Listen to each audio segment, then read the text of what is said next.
Assalamu alaikum wa rahmatullahi wa barakatuh. Welcome back to the Gory Podcast, a channel dedicated to the amazing world and history of One Piece. And they're discussing chapter 1022, The Stars Take Over the Show, which literally refers to Zoro and Sanji smashing the performance floor, which was a pretty amazing panel right there by the end of the chapter. That is like something that you wait for. And actually I can't wait to see the rest of the fight. Sanji and Zoro versus Queen and King. That would be absolutely crazy. But yeah, let's begin from the very beginning of the chapter first. We have the Tobirabo being defeated. And some could say they were a bit underwhelming. And I can agree with that one a little bit because I thought they have like more into it, basically. But their fights were just like showcasing our crew's strength. How far have they gone in terms of strength? We see Nico Robin's demonic form, which was amazing. The upgrade for Nami about Zeus. All of these are Jimby, a new addition to the crew. What he done with Who's Who. Frankie's beams. So it was showcasing how our crew got like much stronger right there. Of course, I think Sasaki and Who's Who's might rejoin because these two were a bit special, like in terms of power. So they might rejoin the fight, but they might not as well. Then we get to also something a little bit interesting, like something that we all expected but no one cared about, which is Raizo versus Fujikuru.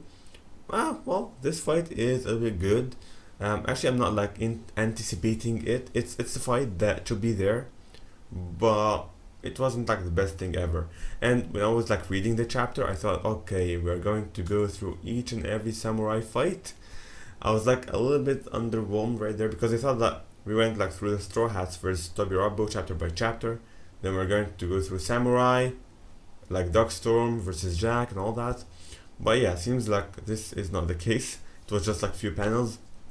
Raizo versus Fujikuru. We also got the loyalties. Why Fujikuru like works with Orochi because he has his loyalty to the wherever the Shogun is. And Raizo are like fighting, Raizo and Kinemon and Samurai are just fighting for Odin, who's already dead.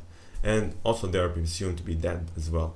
So they are like just ghosts protecting their bride right there. So that was pretty amazing.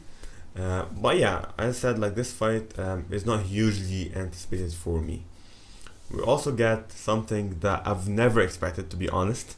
Hawkins actually showing how strong he is right there. We always knew about his ability right there, but what he did with Killer was pretty sadistic. Like, what the hell? What are you doing, man? He took his captain's life and, okay, you can kill me. Go ahead. But you're going to get the captain as well. So yeah, if you want to kill me this much, kill your captain and then kill me. Which is pretty cool. Like, I've never thought that Hawkins will be like this vast opponent right there. And I don't know what will Killer do in that case. Like, Kid like got his shock in the face. I think he figured out what's going on. And Killer, I don't know what he's going to do right there about this. Because basically they'll have the same issue like when Hawkins had Pebo and the Horde Pirates in his hands, his lives in his hands.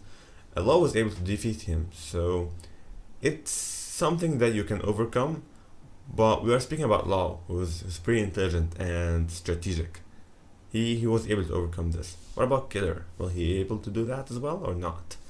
Actually, like if Hawkins defeats Killer, I'll not be dissatisfied or anything. Actually, that would be good for me, like to see two of the supernovas like fighting together. That would be great, actually. I'll not be like underwhelmed or anything. Yeah, I wish Killer would win because I want to see more of him because basically he should be like rivaling with Zoro a little bit, but so far it does not seem to be the case.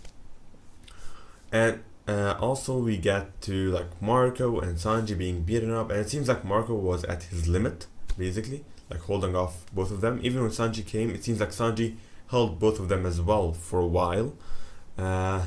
And Zoro was just like, they were just waiting for Zoro to resurrect right there.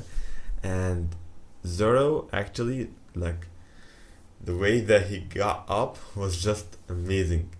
It feels like his soul went back to his body. which was absolutely amazing. And that last panel, Sanji and Zoro like just crashing through King and Queen, and that quotation actually was much more amazing than the fight itself, like than the kicks and the onigiri. That last quotation that says like, okay, we both know that if we win this fight, Luffy will take one more step closer to being the Pirate King, which was an absolutely great finisher right there. Also, two important things that I need to point out. Nekomamushi just gave Perospero a flying knee, which I don't think anyone could get back from that one. Like this fight, and this like I'm going to avenge Pedro with that knee was absolutely brute right there. So also I'm waiting on that fight, but King and Queen versus Sanji and Zoro is much more anticipated, I think. Also, we get a little bit about King's race. Basically, it was like a race that dealt with fire and left on top of the Grand Line. Basically, we need more info to know about this.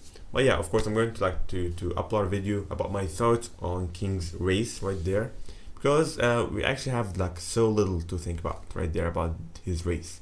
Maybe we need more info on that. People like need to think about this much more right there, and I think it would be like relevant in the future. The last thing is the cover page, the Tontata type, like just playing hide and seek. It was pretty cool. It was laughable, actually. Amazing. So that was it up chapter 1022. Leave your thoughts in the comments. What do you think about the chapter? I think it was like 10 out of 10. It was just amazing. We gotta look about each and every part of the fight on the war. We actually like took Luffy as well. We looked at Luffy. He ate and everything. He's stuffed. He's ready to fight Kaido. We're just waiting on Momonosuke, on old Momonosuke, to just grab him and flies to Onigashima right there, which will be in 15 minutes, landing on Wano mainland. So yeah, things are getting much more interesting right there. Can't wait for the next chapter. Alright, you have a wonderful day. Bye bye.